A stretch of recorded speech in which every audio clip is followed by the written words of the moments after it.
Good morning, 9th standard students. So, எல்லாரும் வந்துட்டீங்களா? All are present. Shall we start the class? Okay, all are present. யார் யார் வரலையோ உங்களுக்கு கொஞ்சம் குயிக்காக ஜாயின் பண்ண சொல்லுங்கள். ஸோ நம்ம வந்துட்டு லாஸ்ட் கிளாஸில் என்ன பார்த்தோம், இது வரைக்கும் என்னென்ன கம்ப்ளீட் பண்ணியிருக்கோன்னு சொல்லிட்டு யாராச்சும் சொல்ல முடியுமா? எஸ், நம்ம வந்துட்டு ஒரு ஜியாகிரஃபி லாஸ்ட் கிளாஸில் நம்ம என்ன பார்த்துருக்கோம், சிவிக்ஸ், அதாவது forms of government and democracy chapter வந்துட்டு 2 days வித்தின் த 2 daysனால் நம்ம வந்து ஃபினிஷ் பண்ணிட்டோம். ஸோ இது வரைக்கும் உங்களுக்கு வந்து 2 chapters நான் ஃபினிஷ் பண்ணியிருக்கேன். அதாவது வந்து ஜியாகிரஃபியில் ஃபஸ்ட்டு சாப்டர், அதாவது லித்தோஸ்பியர் எண்டோஜெனட்டிக் ப்ராசஸ், அதை வந்துட்டு ஒரு சாப்டர் வந்து ஃபினிஷ் பண்ணியிருக்கேன். அண்டு சிவிக்ஸில் வந்துட்டு ஃபஸ்ட்டு சாப்டர், அதாவது forms of government and democracy, அந்த சாப்டர் வந்து நம்ம ஃபினிஷ் பண்ணிட்டோம். ஸோ நம்ம நெக்ஸ்ட் சாப்டர் எது போகிறோன்னா, நான் வந்து லித்தோஸ்பியர் முடிச்ச உடனே நான் வந்துட்டு நெக்ஸ்ட் அந்த லித்தோஸ்பியர் 1 தான், எண்டோஜெனட்டிக் தான் முடிச்சிருந்தேன். அண்டு நான் அதோட கண்டினியூஷனாகவே எக்ஸோஜெனட்டிக்கு முடிச்சிடலாம், அப்போ தான் உங்களுக்கு படிக்கிறதுக்கு ஈஸியாக இருக்கும்னு நினச்சேன். ஸோ பட் ஆனால் வந்துட்டு வேண்டாம், சிவிக்ஸ் நான் ஸ்டார்ட் பண்ணலான்னு சொன்னனால நான் உங்களுக்கு சிவிக்ஸ் எடுத்தேன். ஸோ நம்ம இன்றைக்கி என்ன பார்க்க போகிறோன்னா, அந்த லித்தோஸ்பியர் 1, அதாவது ஜியாகிரஃபியில் இருக்கக்கூடிய பார்ட் லெசன் 1, அதாவது லெசன் 1 ஃபுல்லாக முடிச்சிட்டோம். அதோட கண்டினியூஷன் தான் லெசன் 2, அதாவது லித்தோஸ்பியர் 2, அதாவது எக்ஸோஜெனட்டிக் ப்ராசஸ். அதாவது வந்துட்டு எண்டோஜெனட்டிக்னா ஏர்த்துக்குள்ளே நடக்கக்கூடிய இன்டர்னல் ப்ராசஸை பார்த்தோம். இப்போ ஏர்த்துக்கு வெளியே நடக்கக்கூடிய எக்ஸ்டர்னல் ப்ராசஸ் தான் இந்த லெசனில் பார்க்க போகிறோம். ஸோ நான் வந்துட்டு இந்த லெசனை வந்து முடிச்சிடறேன். ஸோ நெக்ஸ்ட் லெசன் நம்ம வந்து ஹிஸ்ட்ரி பார்க்கலாம். இதோட கண்டினியூஷனாக முடிச்சா தான் உங்களுக்கு வந்து இந்த லெசன் வந்து ஈஸியாக அண்டர்ஸ்டாண்ட் ஆகும். அதனால தான் வந்து நான் இந்த லெசனை எடுத்திருக்கேன். So second unit, lithosphere 2, exogenetic process. Shall we start? Okay. So okay, நம்ம இந்த சாப்டர், அதாவது புக் இருந்தால் பேஜ் நம்பர் 167 இந்த சாப்டர் இருக்குது. ஸோ இதில் நம்ம இதோட லேர்னிங் ஆப்ஜெக்டிவ்ஸ் இதில் என்னென்ன பார்க்க போகிறோன்னா, to comprehend the various external process of the earth. எர்த்தில் நடக்கக்கூடிய எக்ஸ்டர்னல் எர்த்தோட சர்ஃபேஸ், அதாவது வெளியே நடக்கக்கூடிய ப்ராசஸ் என்னென்னு பார்க்குறோம். To study the different types of weathering and the resultant futures, அதாவது வந்துட்டு weather condition, different types of weather கண்டிஷன்ஸை பார்க்க போகிறோம். அதோட ஃபியூச்சர்ஸ் என்னென்னு பார்க்க போகிறோம். Next, to learn how the weathered materials are transported by different agents, அதாவது வந்துட்டு அப்படி அந்த வெதர்னால உருவாகக்கூடிய மெட்டீரியல்ஸ் வந்துட்டு எப்படி வந்து ஒரு இடத்துல இருந்து இன்னொரு இடத்துக்கு டிரான்ஸ்போர்ட் பண்ணுறாங்க, டிஃப்ரெண்ட் ஏஜென்ட்ஸ், அதாவது வந்துட்டு நேச்சுரல் ஏஜென்ட்ஸ் இருக்குது. ஸோ அவங்க எப்படி வந்து அதை டிரான்ஸ்போர்ட் பண்ணுறாங்கன்னு பார்க்குறோம். Next, to study about the futures formed by the erosion, transportation and deposition of natural elements, அதாவது வந்துட்டு எதை பற்றி ஃபியூச்சர்ஸ், அதாவது நேச்சுரல் ஏஜென்ட்ஸ்னால டெபாசிட்ஸை பற்றியும், நெக்ஸ்ட் எரோஷன்னா உங்களுக்கு தெரியும், சாயில் எரோஷன் தெரியும் உங்களுக்கு, அதாவது மண் சரிவு தான் நம்ம எரோஷன் சொல்லுவோம். அந்த சரிவுனால ஏற்பட்ட டிரான்ஸ்போர்ட்டேஷனையும் பற்றி தான் நம்ம இந்த சாப்டரில் பார்க்க போகிறோம். ஃபர்ஸ்ட் இதில் இன்ட்ரோடக்ஷன் என்ன கொடுத்துருக்காங்க அப்படின்னா வந்துட்டு, the earth is a dynamic system that undergoes various changes due to internal and external process, அதாவது எர்த்துங்கிறது ஒரு டைனமிக் சிஸ்டம், அதாவது தனித்துவமான ஒன்று. அதில் வந்து நிறையா internal process as well as external process எல்லாமே நடக்குது. ஸோ அதான் கொடுத்துருக்காங்க. ஃபஸ்ட்டு என்ன கொடுத்துருக்காங்க, அது earth is the dynamic system that undergoes various changes, அதாவது வந்து அது நிறைய பலவிதமான சேஞ்சஸ் பண்ணுது. எதனால? Due to internal and external ப்ராசஸ்னால வந்து அது வந்து டிஃப்ரெண்ட் சேஞ்சஸ் வந்து இது பண்ணுது. The continuous interaction of these 2 process control the structure of earth surface, அதாவது வந்து இந்த 2 ப்ராசஸ், அதாவது இன்டர்னல் அண்ட் எக்ஸ்டர்னல் ப்ராசஸ் இருக்கிறனால தான் எர்த் வந்து அதோட ஸ்ட்ரக்சரை வந்து கரெக்டாக மெயின்டைன் பண்ண முடியுது. The external processes are the consequence of solar energy and gravitational forces, அதாவது எக்ஸ்டர்னல், அதாவது வெளிப்புறத்தில் வந்து நடக்கக்கூடிய ப்ராசஸ்க்கு யார் காரணம்னா சோலார் எனர்ஜி, அதாவது சன்னிலிருந்து வரக்கூடியது தான் நம்ம சோலார் எனர்ஜி சொல்லுவோம், அது ஒரு காரணம். இன்னொன்று வந்து கிராவிடேஷனல் ஃபோர்ஸ் வந்துட்டு இன்னொரு காரணம். whereas the internal process are an outcome of earth's internal heat, அது இன்டர்னல் ப்ராசஸ் வந்து எதோட அவுட்கம், எர்த்தில் இருக்கக்கூடிய இன்டர்னல் ஹீட்னால தான் இன்டர்னல் ப்ராசஸ் நடக்குது. எக்ஸ்டர்னல், அதாவது வெளியில் நடக்கக்கூடிய இதுக்கு வந்துட்டு எது காரணம்னா கிராவிடேஷனல் ஃபோர்ஸும் சோலார் எனர்ஜி, இந்த ரெண்டும் தான் வந்துட்டு எக்ஸ்டர்னலாக நடக்கக்கூடிய ப்ராசஸுக்கு காரணம். இன்டர்னலாக நடக்கக்கூடிய ப்ராசஸுக்கு காரணம் யார்? எர்த்தோட இன்டர்னல் ஹீட் தான் வந்துட்டு காரணம். ஸோ இன்ட்ரோடக்ஷன் என்ன சொல்லியிருக்காங்க, எர்த்துங்கிறது ஒரு டைனமிக் சிஸ்டம், அது வந்துட்டு நிறைய ப்ராசஸை வந்து இது பண்ணுது. எதனால்? இன்டர்னல் அண்ட் எக்ஸ்டர்னல் ப்ராசஸ்னால வந்துட்டு அது வந்துட்டு டிஃப்ரெண்ட் ப்ராசஸை வந்து இது பண்ணுது. நெக்ஸ்ட்டு இதில் இருக்கக்கூடிய இந்த ரெண்டு ப்ராசஸ், அதாவது exogenetic process or endogenetic process, இல்லாட்டி external process or internal process சொல்கிறான். இந்த ரெண்டு ப்ராசஸ்னால தான் எர்த் வந்து அதோட சர்ஃபேஸ், அதாவது அதோட ஸ்ட்ரக்சரை வந்து கரெக்டாக மெயின்டைன் பண்ண முடியுது சொல்கிறாங்க. ஸோ எக்ஸ்டர்னல் ப்ராசஸ் வந்து எதனால் நடக்குதுன்னா சோலார் எனர்ஜினாலையும் அண்ட் கிராவிடேஷனல் ஃபோர்ஸ்னாலையும் இது நடக்குது. நெக்ஸ்ட்டு வந்து இன்டர்னல் எனர்ஜி எதனால் நடக்குதுன்னா இன்டர்னல் ஹீட், அதாவது எர்த்துக்குள்ளே இருக்கக்கூடிய இன்டர்னல் ஹீட்னால வந்து அந்த இன்டர்னல் ப்ராசஸ் நடக்குது. ஸோ இந்த எக்ஸோஜெனட்டிக் ப்ராசஸை வந்து ரெண்டாக டிவைட் பண்ணியிருக்காங்க. First one is weathering and mass மூவ்மெண்ட்னு ஒரு classification, and second one is gradation சொல்லி ஒரு கிளாஸிஃபிகேஷன். ஸோ எக்ஸோஜெனட்டிக் ப்ராசஸை வந்து ரெண்டாக கிளாஸிஃபை பண்ணுறாங்க. First one is weathering and mass movement first classification, and second classification is gradation. And அந்த weathering and mass மூவ்மெண்ட்டை எகெயின் கிளாஸிஃபை பண்ணி 3 வெதரிங்காக கொண்டு வந்திருக்காங்க. First one is physical weathering, second one is chemical weathering, and third one is biological weathering. So அந்த weathering and mass movement வந்துட்டு again classify பண்ணியிருக்காங்க. first one is physical weathering, second one is chemical weathering, and third one is biological weathering. அதே மாதிரி gradation வந்து 2ஆ classify பண்ணியிருக்காங்க. one is degradation and another one is aggradation சொல்லிட்டு 2 gradation பண்ணியிருக்காங்க. So exogenetic process வந்து 2ஆ classify பண்ணியிருக்காங்க. first one is weathering and mass movement, and second one is gradation. So 2ஆ classify பண்ணியிருக்காங்க. அந்த எகெயின் அந்த வெதரிங்கையும் மாஸ் மூமெண்ட்டையும் 3ஆ கிளாஸிஃபை பண்ணி அதில் 3 டைப்ஸ் ஒன்று இருக்குது. First one is physical weathering, second one is chemical weathering, and third one is biological weathering. அதே மாதிரி கிராடேஷனையும் 2ஆக கிளாஸிஃபை பண்ணியிருக்காங்க. First one is degradation and second one is aggradation. So நம்ம வந்து இன்றைக்கி நடக்க இந்த கிளாஸில் இந்த வீடியோவில் நம்ம என்ன பார்க்குறோம் அப்படின்னா வந்துட்டு வெதரிங், அந்த ஒரே ஒரு சப்டிவிஷன் வெதரிங்னா என்னென்னு பார்க்க போகிறோம். அதில் இருக்க டைப்ஸ் மட்டும் தான் இன்னைக்கு கிளாஸில் வந்து பார்க்க போகிறோம். So shall we start? Any doubts? இது வரைக்கும் எடுத்தது ஏதாச்சும் டவுட் இருக்கா? No doubts. Shall we start? Okay, we will move on to weathering process. First weathering அப்படின்னா என்னன்னு பார்த்துட்டு அதில் இருக்கக்கூடிய டைப்ஸ் பார்க்கலாம். First weathering is the breaking, disintegration and decomposition of materials of the earth crust by their exposure to atmosphere. அதாவது வந்துட்டு உங்களுக்கு வெதர்னாலே தெரியும், அட்மாஸ்பியரில் நடக்கக்கூடிய சேஞ்சஸ், கிளைமேட்ஸை தான் நம்ம வெதர்னு சொல்கிறோம். ஸோ வெதரிங்னா என்னென்னா, வெதரிங்கிறது வந்து பிரேக்கிங், அதாவது பிரேக் ஆகிறது, இல்லாட்டி டிஸ்இன்டகிரேஷன். அதுவும் பிரேக்கிங் டிஸ்இன்டகிரேஷன் ரெண்டும் ஒன்று தான். ரெண்டும் வந்துட்டு டிஸ்இன்டகிரேஷனாக தனித்தனியாக போகிறது, பிரியறது தான் வந்து நம்ம டிஸ்இன்டகிரேஷன் சொல்லுவாங்க. பிரேக்கிங்னா உடையிறது. So breaking, disintegration and decomposition of material. அந்த ஒவ்வொரு மெட்டீரியல், எக்ஸாம்பிள் சாண்ட் ஆகட்டும், ராக் ஆகட்டும், அது டீகம்போஸ் ஆகுது. அதுதான் வந்து நம்ம டீகம்போசிஷன் சொல்லுவோம். அந்த எர்த்தில் இருக்கக்கூடிய மெட்டீரியல் வந்துட்டு பிரேக் ஆகி டிஸ்இன்டகிரேஷன் ஆகி டீகம்போஸ் ஆகுது. எதனால் டீகம்போஸ் ஆகுது? அது வந்து அட்மாஸ்பியர்னால டீகம்போஸ் ஆகுது. அதைத்தான் நம்ம வந்துட்டு வெதரிங்னு சொல்கிறோம். ஸோ டிஃபைன் வெதரிங் கேட்டால் இது எழுதணும். Weathering is the breaking, disintegration and decomposition of earth's crust materials by their exposure to atmosphere. அது அட்மாஸ்பியரில் எக்ஸ்போர் பண்ணும்போது அதில் இருக்கக்கூடிய அதில் வந்து சில சேஞ்சஸ் நடக்குது. அது ஒவ்வொரு சமயம் அது பிரேக் ஆகுது, உடையுது, இல்லாட்டி 2ஆக போகுது. அண்ட் சம்டைம்ஸ் வந்து அதோட டீகம்போஷன், அதில் இருக்கக்கூடிய அந்த மெட்டீரியல்ஸ்லாம் டீகம்போஸ் ஆகி ஒரு நியூ எலமெண்ட்டாக ஒரு நியூ மெட்டீரியலாக மாறுது. ஸோ அதைத்தான் நம்ம வந்து வெதரிங் சொல்கிறோம். So weathering can be divided into 3 types. அதில் வந்து 3 டைப்ஸ் இருக்குது. First one is physical weathering, second one is chemical weathering, and third one is biological weathering. So இது வந்துட்டு ரொம்ப இம்பார்ட்டன்ட், உங்களுக்கு புக் பேக்கில் இருக்கக்கூடிய ஒரு இம்பார்ட்டன்ட் கொஸ்டின். அதாவது வெதரிங்கோட கிளாஸிஃபிகேஷன் என்னென்னு சொல்லி கேட்பாங்க. So important one. ஸோ நம்ம ஃபர்ஸ்ட் ஒன் ஃபிசிக்கல் வெதரிங்னு பார்க்கலாம். ஃபிசிக்கல் வெதரிங்னா என்னென்னா, physical weathering, it is the breakdown of rocks without changing their chemical composition through the action of physical process. அதாவது வந்து physical weatheringனா என்னன்னா, breakdown of rocks வந்து 2ஆக break ஆகுது. எப்படி break ஆகும்போது அதில் இருக்கக்கூடிய கெமிக்கல் காம்போசிஷனில் வந்து எந்த சேஞ்ச், எந்த மாறுதலும் வந்து ஏற்படாது.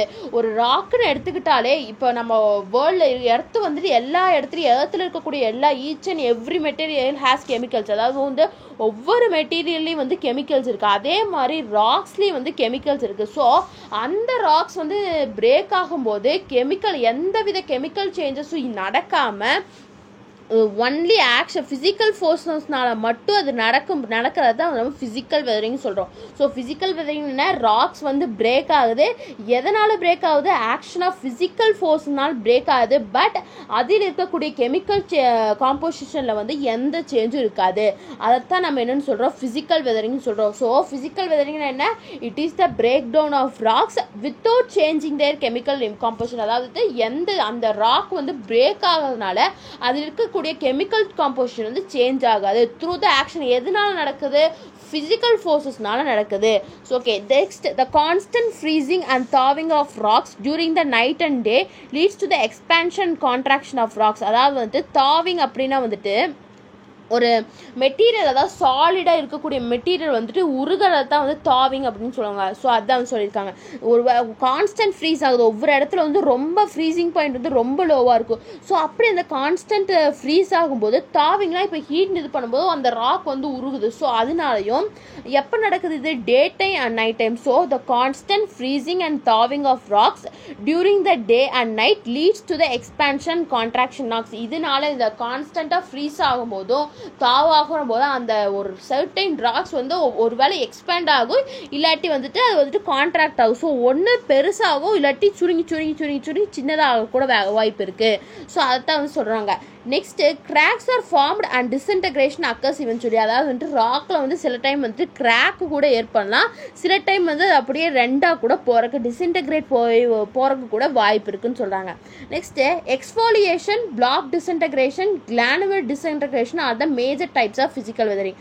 அதாவது ஃபிசிக்கல் வெதரிங்கில் வந்து 3 டைப்ஸ் இருக்குது. First one is exfoliation, block disintegration and third one is granular disintegration சொல்லி அதில் 3 டைப்ஸ் இருக்குது. ஸோ ஃபிசிக்கல் வெதரிங்னா என்னன்னா, it is the break down of rocks without changing their chemical composition due to the physical forces. அதாவது வந்துட்டு break down rocks வந்து break down ஆகுது, but அதில் இருக்கக்கூடிய கெமிக்கல் காம்போசிஷனில் வந்து எந்த சேஞ்சஸும் நடக்கலை. அதுதான் வந்துட்டு நம்ம ஃபிசிக்கல் வெதரிங்னு சொல்கிறோம். இந்த ஃபிசிக்கல் வெதரிங்கில் வந்து 3 டைப்ஸ் இருக்குது. First one is exfoliation, second one is block disintegration and third one is granular disintegration சொல்கிறோம். ஸோ ஃபர்ஸ்ட் எக்ஸ்ஃபோலியேஷன்னா என்னென்னு பார்க்கலாமா? Okay, exfoliation, the alternate heating and cooling on rounded rock surface leads to the peeling of rocks layer by layer like a onion. அதாவது வந்துட்டு ஆல்டர்னேட்டாக அது நம்ம heat பண்ணும்போது cool பண்ணும்போது அதில் இருக்கக்கூடிய சர்ஃபேஸ் வந்து பீல் ஆகி, அதாவது உறிஞ்சு வருது. அதாவது நம்ம இப்போ வெங்காயம் உரிக்கும் போது லேயர் பை லேயராக அது வந்துட்டே இருக்குல்ல. இப்போ வெங்காயத்தை உரிக்கும் போது நம்ம அம்மாலாம் வந்துட்டு ஒரு மேஜராக ஒரு 2 லேயர்ஸ் தான் உரிப்பாங்க. அதுக்கு மேலே அதை உரிச்சிக்கிட்டே இருந்தால் அது அப்படியே பீல் பண்ண வந்து அது ஒரு லேயர் வந்து வந்துட்டே இருக்கும். கடைசியில் போனோம்னா ஒன்றுமே இருக்காது அந்த ஆனியன்ல. அதே மாதிரி இந்த எக்ஸ்ஃபோலியேஷன், அந்த ஃபிசிக்கல் வெதரிங் இருக்கக்கூடிய எக்ஸ்ஃபோலியேஷன்னா என்னன்னா, இந்த ஆல்டர்னேட்டாக வந்து ஹீட் பண்ணும்போது கூல் பண்ணும்போதும் அதோட ராக்கோட சர்ஃபேஸ் வந்துட்டு பீல் ஆகிட்டே வரும். அதுதான் வந்து நம்ம எக்ஸ்ஃபோலியேஷன் சொல்கிறோம். This is called exfoliation. இது பேர் தான் நம்ம எக்ஸ்ஃபோலியேஷன் சொல்கிறோம். Sheeting and shattering are the other forms of exfoliation. அப்போ எக்ஸ்ஃபோலியேஷனோட அதர் ஃபார்ம்ஸ் என்னன்னா ஷீட்டிங் அண்ட் ஷேட்டரிங். இதுதான் வந்துட்டு ஷேட்டர் ஆகுதுன்னா அப்படியே தூளாக அந்தந்த ஷேட்டர், இப்போ ஷேட்டர்டு பார்ட்டிகல்ஸ் சொல்கிறோம், டிஃப்ரெண்ட் பிளேசஸ்க்கு போய் ஷேட்டர் ஆகுது சொல்கிறோம். அதுதான் வந்து நம்ம ஷேட்டரிங் சொல்கிறோம். ஸோ எக்ஸ்ஃபோலியேஷன் என்னென்னா, the alternate heating and cooling on the rounded rock surface leads to the peeling of rocks layer by layer like onion. அதாவது வந்துட்டு ஆல்டர்னேட்டாக நம்ம அந்த ராக்ஸ் வந்து ஹீட் ஆகும்போது கூல் பண்ணுவோம். அட்மாஸ்பியர் ஒரு வேளை ரொம்ப அட்மாஸ்பியர் ஹீட்டாக இருக்கலாம், ஒரு டைம் கூலாக இருக்கலாம். ஸோ அப்படி ஆல்டர்னேட்டாக நடக்கும்போது அந்த ராக் சர்ஃபேஸ் வந்துட்டு லேயர் பை லேயராக பீல் ஆகி வருது. அதைத்தான் நம்ம வந்து எக்ஸ்ஃபோலியேஷன் சொல்கிறோம். நெக்ஸ்ட் பேஜில் granular disintegration, second type of physical weathering என்ன? Granular disintegration. So granular disintegration takes place in crystalline rocks. இது வந்து எந்த டைப் ஆஃப் ராக்ல வந்து இருக்கும் இந்த இது நடக்கும்னா, கிறிஸ்டலைன் டைப் ஆஃப் ராக்ல தான் வந்துட்டு இந்த கிரானுவல் டிஸ்இன்டகிரேஷன் நடக்கும். Where the grains of the rocks become loose and followed. அதாவது வந்து உங்களுக்கு பேஜ் நம்பர் 168 கொடுத்துருக்காங்க. அது பாருங்க, அப்படியே அந்த ஓட்டையா, அதாவது கிறிஸ்டலாக ஃபார்ம் ஆயிருக்கு. அதான் வந்து கிறிஸ்டலைன் ராக்ஸ். அதாவது இந்த ஓட்டையா கிறிஸ்டலின் இதெல்லாம் ஃபார்ம் ஆகும்ல. ஸோ அது ஃபார்ம் ஆகி ஃபைனலாக வந்துட்டு அந்த ராக்கே வந்து விழுந்துடும், அது சின்ன சின்ன துகள்களாக போயிடும். This is due to action of temperature. அதாவது அட்மாஸ்பியரில் இருக்கக்கூடிய டெம்பரேச்சர் மாறுறதுனால தான் வந்துட்டு இந்த கிரானுவல் டிஸ்இன்டகிரேஷன் ஆஃப் ராக்ஸ் வந்து நடக்குது. ஸோ கிரானுவல் டிஸ்இன்டகிரேஷன் என்ன? Granular disintegration takes place in crystalline rocks where the grains of the rocks become loose and followed. அதாவது கிரானுவல் டிஸ்இன்டகிரேஷன் எங்கே நடக்கும்? கிறிஸ்டலைன் ராக்ஸில் தான் நடக்கும். அந்த ராக்ஸ் இருக்கக்கூடிய அந்த ராக்ஸ் வந்து கிறிஸ்டலைன் அதாவது அதாவது வந்துட்டு எப்படி உங்களுக்கு சொல்கிறது, இப்போ நம்ம வந்து ஏதாச்சும் என்னது உங்களுக்கு இப்போ நம்ம பாலே காய்ச்சோம்னா அதில் வந்து மேலே வரும்போது அந்த கிறிஸ்டலைன் ஃபார்ம் மாதிரி அப்படியே அந்த நொரை அப்படியே பொங்கி வரும்போது அதில் வந்து கிறிஸ்டலைன் அங்கங்கே பபிள்ஸாக ஓட்டையாக இருக்கும். ஸோ அதைத்தான் நம்ம கிறிஸ்டலைன் ஃபார்ம்னு சொல்லுவோம். ஸோ அப்படி ஃபார்ம் ஆகி அந்த ராக்ஸ் வந்து ஃபைனலாக வந்துட்டு விழுந்துடும். அதைத்தான் வந்து நம்ம கிரானுவல் டிஸ்இன்டகிரேஷன் சொல்கிறோம். இது எதனால் நடக்குதுன்னா அட்மாஸ்பியரில் இருக்கக்கூடிய டெம்பரேச்சர்னால வந்து இது வந்து நடக்குது. ஸோ இதுதான் வந்து granular disintegration. And third one is block disintegration. Block டிஸ்இன்டகிரேஷன்லேயே பேர் இருக்கு. அது வந்து அந்த ராக் வந்து பிளாக்காக வந்துட்டு இதாயிடும். அதாவது பிக்சரில் தெரியுது பாருங்கள், 168 புக்கில் பிக்சரில் தெரியுது. அது வந்து அப்படியே பிளாக்காக டிஸ்இன்டகிரேட் ஆகிருக்கும். ஸோ பிளாக் டிஸ்இன்டகிரேஷன் என்னென்னா repeated expansion and contraction of rocks during day and night respectively causes stress on the joints of the rock which results in block disintegration. அதாவது ரிப்பீட்டட் அதாவது வந்துட்டு ரிப்பீட்டடாக அது எக்ஸ்பேண்ட் ஆகி கான்ட்ராக்ட், அதாவது வந்து நம்ம இங்கே படித்தோம், அதாவது எக்ஸ்ஃபாலியேஷனில் படித்தோம், ஃபிசிக்கல் வெதரிங்கில் படித்தோம். அந்த கான்ஸ்டன்ட் ஃப்ரீசிங், அதாவது வந்துட்டு நம்ம கான்ஸ்டண்ட்டாக ஃப்ரீஸ் பண்ணும்போது அதை ஹீட் பண்ணும்போது அது கான்ட்ராக்ட் ஆகி எக்ஸ்பேண்ட் ஆகுன்னு படித்தோம். ஸோ அதனால என்ன ஆகுதுன்னா ராக்ஸோட ஜாயிண்டில் வந்து ஒரு ஸ்ட்ரெஸ் ஏற்பட்டு அந்த ராக்ஸ் வந்துட்டு பிளாக்காக பிரிஞ்சிடுது. ஸோ அதைத்தான் நம்ம வந்து பிளாக் டிஸ்இன்டகிரேஷன் சொல்கிறோம். ஸோ பிளாக் டிஸ்இன்டகிரேஷன் என்ன? Repeated expansion and contraction of rocks during day and night respectively causes stress on the joints of the rocks which results in block integration. அதாவது வந்து ரிப்பீட்டடாக அந்த ராக் வந்து எக்ஸ்பேண்ட் ஆகினாலையோ கான்ட்ராக்ட் ஆகினாலையோ அங்கே ஒரு stress ஏற்பட்டு அந்த ராக்ஸ் வந்துட்டு அதாவது ஜாயிண்ட்டில் வந்து ஸ்ட்ரெஸ் ஏற்பட்டு அந்த ராக்ஸ் வந்துட்டு அப்படியே பார்ட்டாக பிளாக்காக டிஸ்இன்டகிரேட் ஆகிடுது. அதுதான் வந்து நம்ம பிளாக் டிஸ்இன்டகிரேஷன் சொல்கிறோம். ஸோ ஃபிசிக்கல் வெதரிங்னா என்ன? It is the break down of rocks without changing their chemical composition through the action of physical ஃபோர்ஸ்னால அந்த ராக்ஸ் வந்து பிரேக் ஆகுது. அதோட கெமிக்கல் காம்போசிஷனை சேஞ்ச் பண்ணிக்காமல் அந்த ராக் வந்து பிரேக் ஆகுது. அதுதான் நம்ம வந்து ஃபிசிக்கல் வெதரிங்னு சொல்கிறோம். ஸோ அதில் வந்து 3 டைப்ஸ் இருக்குது. First one is exfoliation, second one is block disintegration and third one is granular disintegration. So is there is any doubt still now? Any doubts you can ask. Okay, no doubts. So we will move on to next one, chemical weathering. அதாவது வெதரிங்கோட second type என்ன? Chemical weathering போது தெரியுது இதில் வந்து chemical changes வந்து இருக்கும். அதனால தான் இதுக்கு வந்து கெமிக்கல் வெதரிங் சொல்கிறாங்க. ஃபர்ஸ்ட் கெமிக்கல் வெதரிங் என்ன சொல்லியிருக்காங்கன்னா disintegration decomposition of rocks due to chemical reactions is called chemical weathering. So chemical வெதரிங்னா என்னென்னா அந்த ராக்ஸ் வந்து டிஸ்இன்டகிரேட் ஆகிருக்கும், அதோட ராக்ஸில் இருக்கக்கூடிய மினரல்ஸ் வந்துட்டு டீகம்போஸ் ஆகிருக்கும். எது காரணமாக இருக்குது? கெமிக்கல் ரியாக்ஷன்ஸ் வந்து காரணமாக இருக்குது. ஸோ தட் அதனால தான் நம்ம இதை என்ன சொல்கிறோம்? கெமிக்கல் வெதரிங்னு சொல்கிறோம். This is predominantly high in the hot and humid regions such as equatorial, tropical and subtropical zones. அதாவது வந்துட்டு இது வந்து ரொம்ப எங்கே ப்ரிடாமினண்ட்டாக இருக்கும் அப்படின்னா வந்துட்டு ரொம்ப ஹாட்டாக இருக்கக்கூடிய ஏரியாஸ்லையும் அண்ட் ஹியூமிட்னா வந்துட்டு ஈரப்பதம் இருக்கக்கூடிய ரீஜன்ஸாக வந்துட்டு நம்ம ஹியூமிட் ரீஜன் சொல்கிறோம். அந்த ரீஜன்ஸ் வந்து இந்த கெமிக்கல் வெதரிங் வந்து ரொம்பவே ப்ரிடாமினண்ட்டாக இருக்கும். Chemical weathering takes place through the process of oxidation, carbonation, solution and hydrogen. இந்த கெமிக்கல் வெதரிங் வந்து 3 ப்ராசஸ், அதாவது 4 ப்ராசஸ்னால இந்த கெமிக்கல் வெதரிங் நடக்குது. First one is oxidation, second one is carbonation, and third one is solution and fourth one is hydration. So இந்த 4 இதனால வந்துட்டு இது நடக்குது. The agents of chemical weatherings are oxygen, carbon dioxide, hydrogen and water. இந்த chemical வெதரிங்கோட agents யாருன்னா oxygen, carbon dioxide, hydrogen and water. So chemical வெதரிங்னா என்னென்னா ஒரு disintegration and decomposition of rocks due to chemical ரியாக்ஷனால ஒரு rock வந்து disintegrate ஆகி அதில் இருக்க காம்போசிஷன் வந்து அதில் இருக்கக்கூடிய டீகம்போசிஷன் சேஞ்ச் ஆகுறது, கெமிக்கல் ரியாக்ஷனால் சேஞ்ச் ஆகிறது தான் நம்ம வந்து கெமிக்கல் வெதரிங் சொல்கிறோம். இந்த கெமிக்கல் வெதரிங் வந்து எங்கே ப்ரிடாமினண்ட்டாக எங்கே ரொம்ப இருக்குன்னா ரொம்ப ஹாட்டாக இருக்கக்கூடிய ரீஜன்ஸ்லேயும் ரொம்ப ஈரப்பதமாக இருக்கக்கூடிய ரீஜன்ஸ்லேயும் நடக்கும்.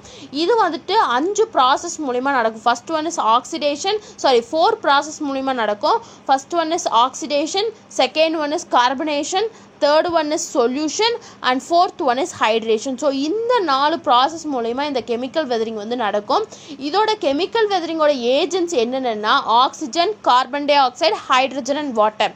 ஸோ இதில் ஃபஸ்ட்டு ஒன் என்ன கொடுத்துருக்காங்கன்னா ஆக்சிடேஷன். அதாவது ஆக்சிடேஷனே என்னென்னா oxygen in the atmosphere reacts with iron found in rocks thus leads to the formation of iron oxide. அதாவது வந்துட்டு அட்மாஸ்பியரில் இருக்கக்கூடிய ஆக்சிஜன் வந்துட்டு ராக்கில் இருக்கக்கூடிய அயனோட ரியாக்ட் ஆகி அது வந்துட்டு அயன் ஆக்சைடாக ஃபார்ம் ஆகுது. ஸோ அட்மாஸ்பியரில் இருக்கக்கூடிய ஆக்சிஜனும் ராக்ஸில் இருக்கக்கூடிய அயனும் வந்துட்டு ரியாக்ட் ஆகி அங்கே என்ன ஃபார்ம் ஆகுது, அயன் ஆக்சைடு வந்து ஃபார்ம் ஆகுது. This process similar to the rusting of iron, pressure of air and water is known as oxidation which results in the weakening of rocks. இதனால என்ன ஆகுதுன்னா அந்த ராக்ஸில் வந்துட்டு சீக்கிரமாக ரஸ்ட் ஆகுது. அந்த ராக்ஸ் வந்து சீக்கிரமாக this process similar to the rusting of iron. அதாவது வந்து இந்த ப்ராசஸ் வந்து எது மாதிரி இருக்குன்னா ரஸ்டிங் ஆஃப் அயன் வந்துட்டு இருக்கு. ரஸ்டிங் ஆஃப் அயன்னா இரும்பு வந்து துருப்பிடிக்குதுன்னு சொல்லுவாங்க, அதான் வந்து ரஸ்டிங் ஆஃப் அயன் சொல்லுவாங்க. Next pressure of air. So இந்த ப்ராசஸ்ல வந்து என்ன நடக்குதுன்னா ரஸ்டிங் ஆஃப் அயன் மாதிரி நடக்குது. Next pressure of air and water. அதாவது வந்து ஏரும் வாட்டர்லையும் இருக்கக்கூடிய ப்ரெஷரை தான் இங்கே என்ன சொல்றாங்கன்னா ப்ரெஷர் ஆஃப் ஏர்னு சொல்றாங்க. ஸோ அதுதான் வந்துட்டு ஆக்சிடேஷன். அதனால தான் வந்துட்டு அதனால என்ன ஆகுது, இப்படி இந்த ஆக்சிடேஷன் ப்ராசஸ் நடக்கிறனால அந்த ராக்ஸ் வந்து ரொம்பவே வீக் ஆகுது. இப்போ நினச்சி பாருங்க, ஒரு பெரிய ராக் இருக்கு, அந்த பெரிய ராக்கு கீழே வந்து நிறைய சின்ன சின்ன வில்லேஜஸ், சின்ன சின்ன ஹவுசஸ் இருக்கும்போது அந்த ராக்ஸில் வந்து இந்த ஆக்சிடேஷன் நடந்து அந்த ராக்ஸ் வீக் ஆகும்போது என்ன ஆகும், அந்த மேலே இருக்கக்கூடிய ராக்ஸ் வந்து கீழே வந்து வந்துடும்ல. ஸோ அதனால தான் வந்துட்டு இது வந்துட்டு ரொம்பவே ஆபத்தானது. இந்த ஆக்சிடேஷன் இந்த இதில் வந்து நடக்கும்போது அது வந்துட்டு ரொம்பவே ஹார்ம்ஃபுல் அப்படின்னு சொல்கிறாங்க. ஸோ ஆக்சிடேஷன்னா என்ன, அட்மாஸ்பியரில் இருக்கக்கூடிய ஆக்சிஜனும் ராக்கில் இருக்கக்கூடிய அயனும் ரியாக்ட் ஆகி அங்கே என்ன ஃபார்ம் ஆகுது, அயன் ஆக்சைடு ஃபார்ம் ஆகுது. ஸோ அதுதான் வந்துட்டு நம்ம ஆக்சிடேஷன் சொல்கிறோம். So next one is carbonation. Carbonation ஒன்றுமே உங்களுக்கு இது வந்துடணும் கார்பன் டை ஆக்சைடு. அதாவது வந்துட்டு கார்பனேஷன்னா என்னென்னா it is the mixing of water with atmospheric carbon dioxide forming carbonic acid. அதாவது இந்த கார்பனேஷன் என்னன்னா மிக்சிங் ஆஃப் வாட்டரும் அட்மாஸ்பியரில் இருக்கக்கூடிய கார்பன் டை ஆக்சைடும் மிக்ஸ் ஆகி அங்கே என்ன ஃபார்ம் ஆகுது, கார்போனிக் ஆசிட் வந்து ஃபார்ம் ஆகுது. Carbonation is important in the formation of caves in limestone region. அதாவது வந்துட்டு இந்த கார்பனேஷன் இந்த இதனால தான் வந்துட்டு என்ன ஆகுது, கேவ்ஸ் எல்லாம் வந்துட்டு ஃபார்ம் ஆகுது. ஸோ இது வந்து ரொம்பவே இம்பார்ட்டன்ட். ஒரு கேவ் ஃபார்ம் ஆகுதுன்னா இந்த கார்பனேஷன் வந்து ரொம்பவே இம்பார்ட்டன்ட்.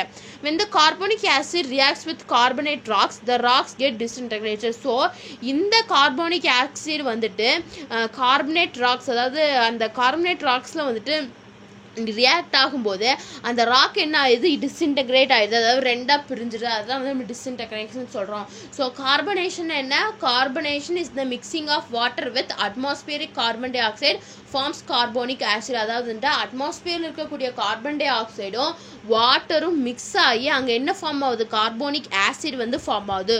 ஸோ இந்த கார்பனேஷன் இந்த ப்ராசஸ் வந்து எதுக்கு ரொம்ப இம்பார்ட்டண்ட்டாக ஃபார் லார்ஜ் கேவ்ஸ் எல்லாம் ஃபார்ம் ஆகிருக்கு வந்துட்டு இந்த கார்பனேஷன் வந்து ரொம்ப இம்பார்ட்டன்ட் சொல்றாங்க. ஸோ அப்படி ஆகும்போது அந்த கார்போனிக் ஆசிடும் கார்பனேட் ராக்ஸும் ரியாக்ட் ஆகி அந்த ராக் வந்து டிஸ்இன்டெகிரேட் ஆக கூட அங்கே வந்துட்டு வாய்ப்புகள் இருக்குன்னு சொல்றாங்க. நெக்ஸ்ட் வந்து சொல்யூஷன். சொல்யூஷன் ஒன்று உங்களுக்கு ஞாபகம் வர வேண்டியது வந்து water. Next the solution, the dissolution of rock substance in water result in the loosening of rock particles. This in turn breaks down the rocks. அதாவது வந்துட்டு டிசொல்யூஷன் ஆஃப் ராக்ஸ்னா ராக் சப்ஸ்டன்ஸ்னா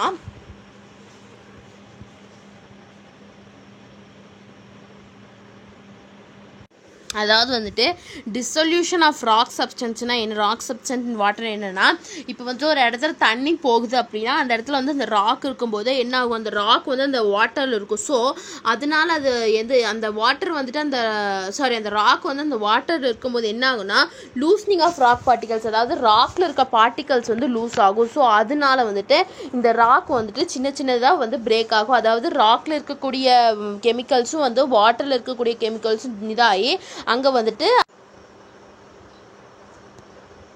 ஸோ அதை தான் வந்துட்டு சொல்யூஷனை சொல்கிறாங்க. ஸோ சொல்யூஷன்னா என்னென்னா the dissolution of rock substances in water results in the loosening of rock particles. This in return breaks down the rock. So இதனால் வந்துட்டு அந்த ராக் வந்துட்டு பிரேக் ஆகிறதுக்கு வந்துட்டு காரணமாக இருக்குது. இது வந்துட்டு ராக் வந்துட்டு பிரேக் ஆகிறதுக்கு ஒரு காரணமாக இருக்குதுன்னு சொல்கிறாங்க. இதுதான் வந்து solution. Next one is hydration. Hydration ஒன்று உங்களுக்கு ஞாபகம் வர வேண்டியது என்னென்னா ஹைட்ரஜன். அதாவது வந்துட்டு அந்த காம்பனன்ட்ஸ் படிச்சோம்ல. ஃபர்ஸ்ட் ஒன்று ஆக்சிடேஷனில் ஆக்சிஜன், செகண்ட் ஒன் இஸ் கார்பனேஷனில் carbon dioxide, and third சொல்யூஷனில் வந்துட்டு வாட்டர், அண்ட் ஃபோர்த் வந்துட்டு ஹைட்ரேஷனில் வந்துட்டு hydrogen. Absorption of water into mineral structure. Certain chemicals in the rock enlarge in size in humid condition. அதாவது வந்துட்டு ஒரு absorption of waterனா வாட்டரை வந்துட்டு ஒரு மினரல் ஸ்ட்ரக்சர், அதாவது வந்துட்டு ராக் வந்து அப்சர்வ் பண்ணும்போது அங்கே இருக்கக்கூடிய அந்த ராக்ஸில் இருக்கக்கூடிய கெமிக்கல்ஸ் வந்துட்டு அந்த ராக்கை வந்து ரொம்ப பெருசாக காட்டாதான் சொல்கிறாங்க. Absorption of water into mineral structure. அதாவது வந்துட்டு வாட்டர் வந்துட்டு ஒரு மினரல் ஸ்ட்ரக்சர்னால அப்சார்ப் பண்ணுச்சுன்னா அதில் இருக்கக்கூடிய கெமிக்கல்ஸ்னால அதோட சைஸ் வந்து பெருசாகும். எப்போ பெருசாகும்? ஹியூமிட் கண்டிஷன், அதாவது ஈரப்பதம் இருக்கும்போது அதோட சைஸ் வந்து பெருசாகும். These minerals found in the rocks well and this results in the development of cracks and rock wears down.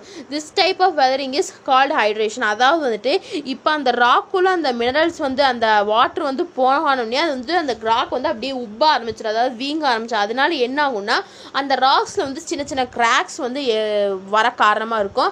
அந்த கிராக்ஸ் வரும்போது என்ன ஆகும்? அந்த ராக் வந்துட்டு அது வெடிக்கிறக்கு அளவுக்கு, அதாவது அந்த ராக்ல கிராக் வரும்போது என்ன நினச்சிப்பாங்க, அது டிஸ்இன்டகிரேட் ஆகலாம். ரொம்ப கிராக் வந்தால் உள்ளே வந்துட்டு நிறைய வாட்டர் உள்ளே போயிடுச்சுன்னு என்ன ஆகும்? அந்த ராக் வந்து வெடிக்கிற கூட வாய்ப்பு இருக்குது. ஸோ அந்த விதமான ராக்கு தான் பேர் வந்துட்டு, அந்த டைப்புக்கு தான் வந்துட்டு அந்த டைப் ஆஃப் வெதரிங் பேர் தான் வந்துட்டு ஹைட்ரேஷன் சொல்கிறாங்க. ஸோ ஹைட்ரேஷன் என்ன? Absorption of water into mineral structure, certain chemicals in the rock enlarge in size in humid condition. அதாவது வந்துட்டு ஒரு மினரல் சப்ஸ்டன்ஸ்குள்ளே ஒரு மினரல் சப்ஸ்டன்ஸ் வந்து வாட்டர் அப்சார்ப், அதாவது ராக் வந்து அந்த வாட்டரை அப்சர்வ் பண்ணும்போது, அது ராக்கில் இருக்கக்கூடிய மினரல்ஸ் வந்து அந்த வாட்டரை அப்சர்வ் பண்ணும்போது அந்த ராக் வந்து ஸ்வெல் ஆகுது. ஸோ ரொம்பவே பெருசாகுது. ஸோ அது எதுக்கு அந்த ஸ்வெல் ஆகும்போது அங்கே என்ன நடக்குது?